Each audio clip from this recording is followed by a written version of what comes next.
सत श्री अकाल, सलाम, नमस्कार, आदाब, सब सत्कार सज्जनों जो इस वक्त जुड़े ने टिवाणा रेडियो ਦੀਆਂ ਤਰੰਗਾਂ ਦੇ ਨਾਲ ਬਾਗਾਂ ਤੇ ਰਾਗਾਂ ਦੇ ਸ਼ਹਿਰ ਪਟਿਆਲਾ ਤੋਂ ਮੈਂ ਪਰਮਿੰਦਰ ਸਿੰਘ ਟਿਵਾਣਾ। ਪ੍ਰੋਗਰਾਮਾਂ ਦੀ ਰੂਪਰੇਖਾ ਕਿ ਸੋਮਵਾਰ ਤੋਂ ਲੈ ਕੇ ਸ਼ਨੀਵਾਰ ਤੱਕ ਸਵੇਰੇ 6:30 ਵਜੇ ਤੋਂ ਲੈ ਕੇ 8:30 ਵਜੇ ਤੱਕ ਤੇ ਸ਼ਾਮ ਨੂੰ 8 ਵਜੇ ਤੋਂ ਲੈ ਕੇ 10 ਵਜੇ ਤੱਕ ਪਟਿਆਲਾ ਸਟੂਡੀਓ 'ਚੋਂ ਇਹ ਪ੍ਰੋਗਰਾਮ ਲਾਈਵ ਹੁੰਦਾ ਹੈ। ਜਿਸ ਤਰ੍ਹਾਂ ਰਾਜਨੀਤਿਕ ਮਾਮਲਿਆਂ 'ਤੇ ਚਰਚਾ ਵਾਸਤੇ ਐਡਵੋਕੇਟ ਸੁਰਿੰਦਰ ਸਿੰਘ ਆਪਣੇ ਨਾਲ ਜੁੜਦੇ ਨੇ। ਤੁਸੀਂ ਇਸ ਪ੍ਰੋਗਰਾਮ ਦੇ ਵਿੱਚ ਕਾਲ ਕਰਨੀ ਹੈ, ਮੇਰੇ ਨਾਲ ਕਦੇ ਸੰਪਰਕ ਕਰਨਾ ਤਾਂ ਆਪਣਾ ਇੰਡੀਆ ਸਟੂਡੀਓ ਦਾ ਨੰਬਰ ਹੈ 9876309655 9876309655। ਅਮਰੀਕਾ ਦੇ ਵਿੱਚ ਕਾਲ ਟੂ ਲਿਸਨ ਨੰਬਰ ਹੈ 6679309260। ਇਸ ਨੰਬਰ 'ਤੇ ਡਾਇਲ ਕਰਕੇ ਤੁਸੀਂ ਇਹਨਾਂ ਪ੍ਰੋਗਰਾਮਾਂ ਨੂੰ फ़ोन ਦੇ ਜ਼ਰੀਏ ਸੁਣ ਸਕਦੇ ਹੋ। ਨੰਬਰ ਹੈ 667 930 9260। ਅਤੇ ਪ੍ਰੋਗਰਾਮਾਂ ਨੂੰ ਸਾਡੀ ਵੈਬਸਾਈਟ 'ਤੇ ਵੀ ਲਾਈਵ ਸੁਣਿਆ ਜਾ ਸਕਦਾ ਹੈ। tiwanaradio.com ਆਪਣੀ ਵੈਬਸਾਈਟ ਹੈ ਜਿੱਥੇ ਪ੍ਰੋਗਰਾਮ ਲਾਈਵ ਸੁਣੋ। ਉੱਥੇ ਤੁਹਾਨੂੰ ਵੱਖ-ਵੱਖ ਸੰਪਰਕ ਲਿੰਕ ਮਿਲਣਗੇ। ਆਈਫੋਨ ਅਤੇ ਐਂਡਰਾਇਡ ਐਪਸ ਨੇ ਆਪਣੀਆਂ, ਉਹਨਾਂ ਦੇ ਲਿੰਕ ਵੀ ਤੁਹਾਨੂੰ ਇੱਥੇ ਮਿਲਣਗੇ। ਜ਼ਰੂਰ ਐਪਸ ਇੰਸਟਾਲ ਕਰੋ। ਟਿਵਾਣਾ ਰੇਡੀਓ ਦਾ ਫੇਸਬੁੱਕ ਪੇਜ ਅਤੇ ਟਿਵਾਣਾ ਰੇਡੀਓ ਦਾ YouTube ਪੇਜ ਦਾ ਲਿੰਕ ਇੱਥੇ ਮਿਲੇਗਾ। ਜ਼ਰੂਰ ਲਾਈਕ ਕਰੋ, ਸਬਸਕ੍ਰਾਈਬ ਕਰੋ, ਸ਼ੇਅਰ ਕਰੋ, ਅੱਗੇ ਬੈਲ ਆਈਕਨ ਦਬਾਓ। ਅਤੇ ਅੱਜ ਦੇ ਇਸ ਪ੍ਰੋਗਰਾਮ ਦੇ ਵਿੱਚ ਜਿਸ ਤਰ੍ਹਾਂ ਸ਼ੂਗਰ ਤੋਂ ਬਹੁਤ ਸਤਰਕ ਰਹਿਣ ਦੀ ਜ਼ਰੂਰਤ ਹੈ। ਆਈ ਫੰਗਸ ਜਿਹੜੀ ਹੈਗੀ ਹੈ ਨਾ, ਜਿਹੜੀ ਬਲੈਕ ਫੰਗਸ ਜਿਹੜੀ ਹੈਗੀ ਹੈ, ਉਹ ਬਹੁਤ ਮਾਰੂ ਰੋਗ ਸਾਬਤ ਹੋ ਰਿਹਾ। ਇਸ ਸੰਬੰਧੀ ਕੁਛ ਰਿਪੋਰਟਾਂ ਆਈਆਂ ਨੇ, ਉਹਨਾਂ ਦਾ ਜ਼ਿਕਰ ਕਰਨਾ। ਅਤੇ ਡਾਕਟਰ ਕਰਨਜੀਤ ਸਿੰਘ ਜਿਨ੍ਹਾਂ ਦਾ ਪਿਛਲੇ ਦਿਨ ਹੀ ਆਰਟੀਕਲ ਕਰੋਨਾ ਮੁਤਲਕ ਸਾਂਝਾ ਕੀਤਾ ਸੀ, ਉਹ ਤੁਸੀਂ ਬਹੁਤ ਪਸੰਦ ਕੀਤਾ ਕਿ ਇਸ ਕੋਵਿਡ ਤੋਂ ਬਾਅਦ ਕਿਹੜੀਆਂ ਸਮੱਸਿਆਵਾਂ ਸਾਨੂੰ ਆਉਣੀਆਂ ਨੇ ਅਤੇ ਅਸੀਂ ਉਹਨਾਂ ਤੋਂ ਕਿੱਦਾਂ ਬਚਣਾ, ਉਹ 'ਤੇ ਜ਼ਰੂਰ ਗੌਰ ਫਰਮਾਓ। ਅਤੇ ਪੰਜਾਬੀ ਟ੍ਰਿਬਿਊਨ 'ਚੋਂ ਧੰਨਵਾਦ ਸਾਹਿਬ ਡਾਕਟਰ ਕਰਨਜੀਤ ਸਿੰਘ ਹੋਰਾਂ ਦਾ ਇਹ ਲੇਖ ਵੀ ਤੁਹਾਡੇ ਨਾਲ ਸਾਂਝਾ ਕਰਾਂਗੇ। ਇਸ ਤੋਂ ਪਹਿਲਾਂ ਇੱਕ ਸ਼ੂਗਰ 'ਤੇ ਰਿਪੋਰਟ ਹੈ। ਮਿੱਠਾ ਖਾ ਖਾ ਸ਼ੂਗਰ ਹੋ ਗਈ, ਖਾਣਾ ਪਿਆ ਕਰੇਲਾ, ਦੁੱਧ ਮਲਾਈਆਂ ਖਾ ਕੇ ਬਾਬੇ ਸੁਣਨਾ ਪਿਆ ਤਵੇਲਾ। ਸ਼ੂਗਰ ਭਾਵੇਂ ਜਿਹੜਾ ਹੈ ਸ਼ੂਗਰ ਖਾਣ ਨਾਲ ਨਹੀਂ ਹੁੰਦੀ ਜ਼ਿਆਦਾ, ਪਰ ਇਹਦੇ 'ਚ ਹੋਰ ਵੀ ਸੈਕੰਡਰੀ ਕਾਰਨ ਹੁੰਦੇ ਨੇ, ਮੁੱਢਲੇ ਕਾਰਨ ਪ੍ਰਾਇਮਰੀ ਹੋਰ ਵੀ ਹੁੰਦੇ ਨੇ। ਪਰ ਸ਼ੂਗਰ ਦੇ ਮਰੀਜ਼ਾਂ ਨੂੰ ਬਲੈਕ ਫੰਗਸ ਦਾ ਵੱਡਾ ਖਤਰਾ ਹੈ। ਇਸ ਸੰਬੰਧੀ ਇੱਕ ਰਿਪੋਰਟ ਹੈ ਚੰਡੀਗੜ੍ਹ ਤੋਂ ਪੰਜਾਬ ਦੇ ਵਿੱਚ। ਸ਼ੂਗਰ ਦੇ ਮਰੀਜ਼ਾਂ ਨੂੰ ਇਸ ਵਕਫੇ ਦੇ ਦੌਰਾਨ ਬਹੁਤ ਸਤਰਕ ਰਹਿਣ ਦੀ ਜ਼ਰੂਰਤ ਹੈ, ਕਿਉਂਕਿ ਪਟਿਆਲਾ ਦੇ ਵਿੱਚ ਜਿਹੜੇ 1200-1300 ਜਾਨਾਂ ਗਈਆਂ ਨੇ, ਉਹਨਾਂ ਦੇ ਵਿੱਚੋਂ ਸਰਵੇ ਸੀ ਕਿ 40-42% ਕਰੋਨਾ ਦੇ ਦੌਰਾਨ ਮੌਤ ਦਾ ਕਾਰਨ ਹਾਈਪਰਟੈਂਸ਼ਨ ਹੈ। 38% ਮੌਤ ਦਾ ਕਾਰਨ ਸ਼ੂਗਰ ਹੈ। 38% ਲੋਕਾਂ ਦੀ ਮੌਤ ਸ਼ੂਗਰ ਕਾਰਨ, 40-42% ਲੋਕਾਂ ਦੀ ਮੌਤ ਹਾਈਪਰਟੈਂਸ਼ਨ ਕਾਰਨ ਹੋਈ ਹੈ। ਲੋਕਾਂ ਦਾ BP ਸ਼ੂਟ ਕਰ ਜਾਂਦਾ, ਉੱਪਰ ਥੱਲੇ ਹੋ ਜਾਂਦਾ ਇਸ ਟੈਨਸ਼ਨ ਦੇ ਵਿੱਚ ਕਿ ਕਰੋਨਾ ਹੋ ਗਿਆ। ਕਰੋਨਾ ਹਊਆ ਬਣਾਇਆ ਗਿਆ, ਲੋਕਾਂ ਦੇ ਮਨ 'ਚ ਡਰ ਪਾਇਆ ਗਿਆ।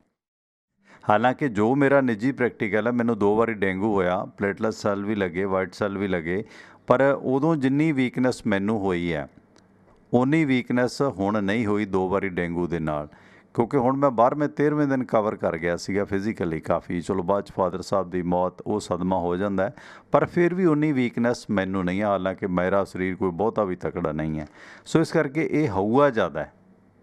ਪਰ ਇਸ ਸੰਬੰਧੀ ਸ਼ੂਗਰ ਦੇ ਮਰੀਜ਼ਾਂ ਨੂੰ ਖਾਸ ਸਤਰਕ ਰਹਿਣ ਦੀ ਜ਼ਰੂਰਤ ਹੈ। ਹਊਆ ਬਣਾਉਣ ਦੀ ਜ਼ਰੂਰਤ ਨਹੀਂ, ਕਿਉਂਕਿ ਬਲੈਕ ਫੰਗਸ ਅਸਰ ਜ਼ਿਆਦਾ ਸ਼ੂਗਰ ਪੇਸ਼ੈਂਟ 'ਤੇ ਕਰਦੀ ਹੈ। ਸੋ ਕਰੋਨਾ ਦੇ ਦੌਰਾਨ ਪੰਜਾਬ ਦੇ ਵਿੱਚ ਬਲੈਕ ਫੰਗਸ ਨੇ ਲਗਾਤਾਰ ਪੈਰ ਪਸਾਰੇ ਨੇ। ਹਾਲ ਹੀ ਇੱਕ ਸਰਵੇ ਦੇ ਵਿੱਚ ਖੁਲਾਸਾ ਹੋਇਆ ਕਿ ਪੰਜਾਬ ਦੇ ਵਿੱਚ ਸ਼ੂਗਰ ਦੇ ਮਰੀਜ਼ ਜ਼ਿਆਦਾ ਸੰਖਿਆ ਦੇ ਵਿੱਚ ਬਲੈਕ ਫੰਗਸ ਦਾ ਸ਼ਿਕਾਰ ਹੋ ਰਹੇ ਨੇ। ਇਹਨਾਂ ਦਾ ਪ੍ਰਤੀਸ਼ਤ ਰਾਜ ਦੇ ਵਿੱਚ ਤਕਰੀਬਨ 87% ਇਹਨਾਂ ਦਾ ਮਿਲਿਆ, ਜਦੋਂ ਕਿ 80% ਕਰੋਨਾ ਮਰੀਜ਼ ਇਸ ਰੋਗ ਦੀ ਲਪੇਟ ਦੇ ਵਿੱਚ ਆਏ ਨੇ। ਬਲੈਕ ਫੰਗਸ 86% ਉਹਨਾਂ ਮਰੀਜ਼ਾਂ ਨੂੰ ਹੋਈ ਹੈ ਜੋ ਸਟੀਰਾਇਡ ਲੈਂਦੇ ਸੀਗੇ, ਯਾਨੀ ਕਿ ਬਲੈਕ ਫੰਗਸ ਦੇ ਵਿੱਚ 86% ਉਹਨਾਂ ਮਰੀਜ਼ਾਂ ਦੀ ਮੌਤ ਹੋਈ ਹੈ ਜੋ ਸਟੀਰਾਇਡ ਲੈਂਦੇ ਸੀ। ਸੋ ਇਸ ਤੋਂ ਵੀ ਬਚਣ ਦੀ ਜ਼ਰੂਰਤ ਹੈ। ਪੰਜਾਬ ਦੇ ਵਿੱਚ ਬਲੈਕ ਫੰਗਸ ਦੇ ਮਾਮਲੇ ਜਿਸ ਤਰ੍ਹਾਂ ਵੱਧ ਰਹੇ ਨੇ, ਇਸ ਸੰਬੰਧੀ ਮਰਨ ਵਾਲਿਆਂ ਦੀ ਸੰਖਿਆ ਹੋਰ ਰਾਜਾਂ ਦੇ ਨਾਲੋਂ ਭਾਵੇਂ ਕਾਫੀ ਘੱਟ ਹੈ, ਪਰ ਫਿਰ ਵੀ ਸੁਰੱਖਿਆ ਦੀ ਦ੍ਰਿਸ਼ਟੀ ਤੋਂ ਪੰਜਾਬ ਦੇ ਸਿਹਤ ਵਿਭਾਗ ਨੇ ਹਾਲ ਹੀ ਦੇ ਵਿੱਚ ਬਲੈਕ ਫੰਗਸ ਨੂੰ ਲੈ ਕੇ ਜਿਹੜਾ ਸਰਵੇ ਕਰਾਇਆ, ਇਸ ਦੇ ਵਿੱਚ ਖੁਲਾਸਾ ਹੋਇਆ ਕਿ 45 ਤੋਂ 60 ਸਾਲ ਦੀ ਉਮਰ ਦੇ 38% ਲੋਕ ਬਲੈਕ ਫੰਗਸ ਦਾ ਸ਼ਿਕਾਰ ਹੋਏ ਨੇ। 45 ਤੋਂ 60 ਸਾਲ ਦੀ ਉਮਰ ਦੇ 38% ਲੋਕ ਬਲੈਕ ਫੰਗਸ ਦਾ ਸ਼ਿਕਾਰ ਹੋਏ ਨੇ। 25% ਕੇਸ ਦੇ ਵਿੱਚ ਬਲੈਕ ਫੰਗਸ ਦੇ ਮਰੀਜ਼ਾਂ ਦੀ ਉਮਰ 18 ਤੋਂ 45 ਹੈ, ਅਤੇ 36% ਕੇਸਾਂ ਦੇ ਵਿੱਚ ਜੋ ਬਲੈਕ ਫੰਗਸ ਦਾ ਕਾਲੀ ਉੱਲੀ ਦਾ ਸ਼ਿਕਾਰ ਹੋਏ ਨੇ, ਉਹਨਾਂ ਦੀ ਉਮਰ 60 ਸਾਲ ਤੋਂ ਜ਼ਿਆਦਾ ਹੈ। ਸੋ ਮਰਨ ਵਾਲਿਆਂ ਦੇ ਵਿੱਚ 43% ਮਰੀਜ਼ 88% ਕੋਵਿਡ ਤੋਂ ਪੀੜਤ ਨੇ, ਜਾਣੀ ਕਿ 12% ਉਹ ਬੰਦੇ ਵੀ ਨੇ ਜਿਨ੍ਹਾਂ ਨੂੰ ਬਲੈਕ ਫੰਗਸ ਹੋਈ ਹੈ ਜਿਨ੍ਹਾਂ ਨੂੰ ਕੋਵਿਡ ਨਹੀਂ ਸੀ, ਅਤੇ 86% ਉਹ ਮਰੀਜ਼ ਨੇ ਜਿਹੜੇ ਪਹਿਲਾਂ ਸਟੀਰਾਇਡ ਦਾ ਪ੍ਰਯੋਗ ਕਰਦੇ ਸੀ, ਅਤੇ 80% ਮਰੀਜ਼ ਸ਼ੂਗਰ ਦੇ ਨੇ ਉਹਨਾਂ ਦੇ ਵਿੱਚੋਂ। ਸੋ ਇਸ ਸੰਬੰਧੀ ਜਿਹੜੇ ਕੁਝ ਲੱਛਣ ਨੇ, ਕੁਝ ਪਹਿਚਾਣ ਨੇ, ਉਹ ਜਿਹੜੀਆਂ ਮਾਹਰਾਂ ਨੇ ਦਿੱਤੇ ਕਿ ਅਗਰ ਕਿਸੇ ਵਿਅਕਤੀ ਦਾ ਨੱਕ ਬੰਦ ਹੁੰਦਾ ਹੈ ਜਾਂ ਨੱਕ ਤੇ ਕਾਲੇ ਰੰਗ ਦਾ ਜਿਹੜਾ ਡਿਸਚਾਰਜ ਆਉਂਦਾ ਹੈ, ਮੂੰਹ ਦੇ ਅੰਦਰ ਦਾ ਰੰਗ ਬਦਲਦਾ ਹੈ, ਮਹਿਸੂਸ ਹੁੰਦਾ ਅੰਦਰੋਂ, ਤਾਂ ਤੁਰੰਤ ਜਿਹੜੀ ਆਪਣੀ ਚੈਕਿੰਗ ਕਰਾਉਣੀ ਚਾਹੀਦੀ ਹੈ। ਇਹ ਮੁੱਢਲੇ ਲੱਛਣ ਹੈ ਕਿ ਵਿਅਕਤੀ ਦੀ ਨੱਕ ਬੰਦ ਹੁੰਦੀ ਹੈ ਅਤੇ ਉੱਧਰੋਂ ਉਹਦੇ ਨੱਕ 'ਚੋਂ ਕਾਲੇ ਰੰਗ ਦਾ ਮਵਾਦ ਨਿਕਲਦਾ, ਸੀਂਡ ਨਿਕਲਦਾ ਕਹਿ ਲਈਏ, ਨਜ਼ਲਾ, ਉਹਦਾ ਰੰਗ ਕਾਲਸ 'ਤੇ ਹੋ ਜਾਂਦਾ। ਸੋ ਮੂੰਹ ਦੇ ਅੰਦਰ ਦਾ ਰੰਗ ਬਦਲਦਾ। ਸੋ ਕਾਲੇ ਰੰਗ ਤੋਂ ਇਹ ਅੰਦਾਜ਼ਾ ਨਾ ਲਾ ਲਓ, ਕਈ ਵਾਰੀ ਅਸੀਂ ਕਿਸੇ ਪ੍ਰਦੂਸ਼ਣ ਵਾਲੀ ਜਗ੍ਹਾ 'ਤੇ ਕੰਮ ਕਰਦੇ ਹਾਂ, ਮਸਲਨ ਬੱਸ ਦਾ ਸਫ਼ਰ ਕਰਕੇ ਆਉਂਦੇ ਹਾਂ ਜਾਂ ਕਿਸੇ ਫੈਕਟਰੀ 'ਚੋਂ ਆਉਂਦੇ ਹਾਂ, ਗੋਬਿੰਦਗੜ੍ਹ ਵਰਗੇ ਸ਼ਹਿਰ 'ਚੋਂ, ਜਾਂ ਉੱਥੇ ਫਿਰ ਤੁਹਾਡੇ ਨੱਕ ਦੇ ਵਿੱਚ ਕਾਲਸ ਹੁੰਦੀ ਹੈ, ਉਹਨੂੰ ਤੁਸੀਂ ਨਹੀਂ ਲੈਣਾ ਕਿ ਵਹਿਮ 'ਚ ਆ ਜਾਓ। ਜੇ ਲਗਾਤਾਰ ਮਤਲਬ ਤੁਹਾਡੇ ਜਿਹੜਾ ਜ਼ੁਕਾਮ ਬਾਹਰ ਵਗਦਾ, ਪਾਣੀ ਵਗਦਾ, ਉਹਦਾ ਰੰਗ ਕਾਲਸ 'ਤੇ ਹੈ, ਤਾਂ ਇਹਦਾ ਮਤਲਬ ਬਲੈਕ ਫੰਗਸ ਤੁਹਾਨੂੰ ਅਸਰ ਕਰ ਰਹੀ ਹੈ। ਇਹ ਮੁੱਢਲੇ ਲੱਛਣ ਨੇ। ਦੇ ਮੂੰਹ ਦੇ ਤੁਹਾਡੇ ਅੰਦਰੋਂ ਰੰਗ ਬਦਲਦਾ ਹੈ, ਜਿਵੇਂ ਕਈ ਵਾਰੀ ਤੁਹਾਡੀ ਜ਼ੁਬਾਨ ਚਿੱਟੀ ਹੋ ਜਾਂਦੀ ਹੈ, ਲਾਲੀ ਨਹੀਂ ਰਹਿੰਦੀ, ਅਤੇ ਇਹ ਵੀ ਬਿਮਾਰੀਆਂ ਦੇ ਸਿੰਪਟਮ ਹੁੰਦੇ ਨੇ। ਪਰ ਇਸ ਦੇ ਵਿੱਚ ਤੁਹਾਡੇ ਮੂੰਹ ਦਾ ਅੰਦਰ ਦਾ ਰੰਗ ਕਾਲਸ 'ਤੇ ਹੋ ਜਾਂਦਾ ਹੈ। ਹੁਣ ਇਹ ਨਹੀਂ ਕਿ ਮਤਲਬ ਵਹਿਮ 'ਚ ਆ ਕੇ ਸਾਰਾ ਦਿਨ ਮੂੰਹ ਖੋਲ੍ਹ ਕੇ ਸ਼ੀਸ਼ਾ ਵੇਖੀ ਜਾਓ। ਇਹ ਥੋੜ੍ਹੇ ਮੁੱਢਲੇ ਲੱਛਣ ਹੁੰਦੇ ਨੇ, ਇਹਨਾਂ 'ਤੇ ਸਤਰਕ ਰਹਿਣਾ ਚਾਹੀਦਾ, ਕਿਉਂਕਿ ਵੈਸੇ ਵੀ ਬੋਡੀ ਦੀ ਜਾਂਚ ਆ ਕਿ ਆਪਣੀਆਂ ਮੁੱਛਾਂ ਜਾਂ ਅੱਖਾਂ ਹੀ ਨਾ ਸ਼ੀਸ਼ੇ 'ਚ ਜਾਂ ਪੱਗ ਹੀ ਨਾ ਵੇਖਿਆ ਕਰੋ। ਜਿਹੜਾ ਆਪਣੀ ਬੋਡੀ ਦਾ ਵੀ ਕਦੇ ਐਕਸਰੇ ਨਾ ਖੁਦ ਕਰ ਲੈਣਾ ਚਾਹੀਦਾ, ਸਰੀਰ ਨੂੰ ਚੰਗੀ ਤਰ੍ਹਾਂ ਟੋਹ ਕੇ ਵੇਖ ਲੈਣਾ ਚਾਹੀਦਾ, ਕਿਉਂਕਿ ਬੀਬੀਆਂ ਭੈਣਾਂ ਦੇ ਬਹੁਤ ਸਾਰੀਆਂ ਗੰਢਾਂ ਬਣਦੀਆਂ ਨੇ, ਖਾਸ ਕਰਕੇ ਬ੍ਰੈਸਟ ਦੇ ਵਿੱਚ। ਸੋ ਆਪਣੇ ਸਰੀਰ ਦੀ ਖੁਦ ਜਾਂਚ ਸਾਨੂੰ ਕਰਨੀ ਚਾਹੀਦੀ ਹੈ ਕਿ ਤੁਹਾਡੇ ਸਰੀਰ 'ਤੇ ਕੋਈ ਫਿੰਸੀ, ਫੋੜਾ ਜਾਂ ਕੋਈ ਖਾਸ ਤਰ੍ਹਾਂ ਦੇ ਨਿਸ਼ਾਨ ਤਾਂ ਨਹੀਂ ਉੱਭਰ ਰਹੇ। ਸੋ ਇਹਨਾਂ ਚੀਜ਼ਾਂ ਦੀ ਵੀ ਗੌਰ ਫਰਮਾਉਣੀ ਚਾਹੀਦੀ ਹੈ।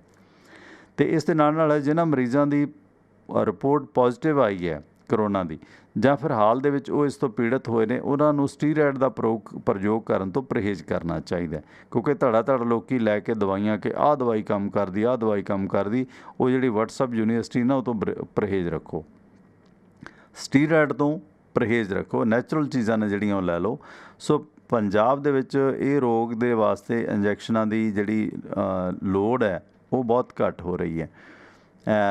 ਇਸ ਸੰਬੰਧੀ ਜਿਹੜੀ ਇਸ ਰੋਗ ਤੋਂ ਜਿਹੜੀ ਇੰਜੈਕਸ਼ਨਾਂ ਦੀ ਜਿਹੜੀ ਪੂਰਤੀ ਹੈ ਉਹ ਘੱਟ ਹੋ ਰਹੀ ਹੈ। ਸੋ ਪੰਜਾਬ ਸਰਕਾਰ ਦੀ ਤਰਫੋਂ ਫਿਰ ਵੀ ਕੇਂਦਰ ਤੋਂ ਜ਼ਰੂਰੀ ਇੰਜੈਕਸ਼ਨ ਜਿਹੜਾ ਇਸ ਮਾਮਲੇ 'ਚ ਐਮਟੋਫੋਰਟਿਸਨ ਦੀ ਮੰਗ ਕੀਤੀ ਗਈ ਹੈ, ਅਤੇ ਅਜੇ ਪੰਜਾਬ ਦੇ ਵਿੱਚ ਇਸ ਦੇ ਬਦਲ ਦੇ ਤੌਰ 'ਤੇ ਦਵਾਈਆਂ ਨੇ, ਜਿਸ ਤਰ੍ਹਾਂ ਪੋਸਕੋਨਾਜ਼ੋਲ ਹੈ ਜਾਂ ਇੰਟਰਾਕਨੋਲਜ ਹੈ, ਇਹਦਾ ਪ੍ਰਯੋਗ ਕੀਤਾ ਜਾ ਰਿਹਾ। ਇਸ ਸੰਬੰਧੀ ਜਿਹੜੇ ਬਲਬੀਰ ਸਿੰਘ ਸਿੱਧੂ ਹੈਲਥ ਮਿਨਿਸਟਰ ਨੇ, ਉਹਨਾਂ ਦੀ ਤਰਫੋਂ ਵੀ ਇਹ ਜਿਹੜਾ ਇਨਫੋਰਮੇਸ਼ਨ ਆਈ ਹੈ ਕਿ ਪੰਜਾਬ ਦੇ ਵਿੱਚ ਜਿਹੜੇ ਸਿਹਤ ਮਾਹਰਾਂ ਦੀ ਸਲਾਹ ਦੇ ਨਾਲ ਇਹ ਸਰਵੇ ਕਰਾਇਆ ਗਿਆ। ਸੋ ਸ਼ੂਗਰ ਪੀੜਤਾਂ ਨੂੰ ਬਲੈਕ ਫੰਗਸ ਦਾ ਜ਼ਿਆਦਾ ਖਤਰਾ, ਹਾਲਾਂਕਿ ਸਰਕਾਰ ਨੇ ਇਸ ਰੋਗ ਨੂੰ ਰੋਕਣ ਦੇ ਲਈ ਬੜੀ ਸਫਲਤਾ ਦੇ ਨਾਲ ਕੰਮ ਕੀਤਾ। ਇਹ ਬਿਆਨ ਭਾਵੇਂ ਆਇਆ, ਪਰ ਫਿਰ ਵੀ ਸ਼ੂਗਰ ਪੇਸ਼ੈਂਟ ਨੇ ਨਾ ਜਿਹੜੇ, ਉਹਨਾਂ ਨੂੰ ਬਹੁਤ ਸਤਰਕ ਅਤੇ ਸੁਚੇਤ ਰਹਿਣ ਦੀ ਜ਼ਰੂਰਤ ਹੈ ਇਸ ਮਾਮਲੇ ਨੂੰ ਲੈ ਕੇ, ਕਿਉਂਕਿ ਸ਼ੂਗਰ ਪੇਸ਼ੈਂਟ ਨੂੰ ਇਹ ਜਿਹੜਾ ਅਸਰ ਬਲੈਕ ਫੰਗਸ ਜ਼ਿਆਦਾ ਕਰਦੀ ਹੈ।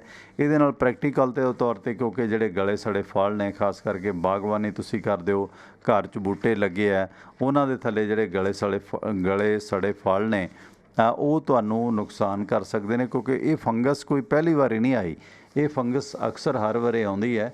ਅਤੇ ਇਸ ਕਰਕੇ ਇਸ ਫੰਗਸ ਤੋਂ ਜਿਹੜਾ ਹੈਗਾ ਬਚਾਅ ਰੱਖਣਾ ਬਹੁਤ ਜ਼ਰੂਰੀ ਹੈ।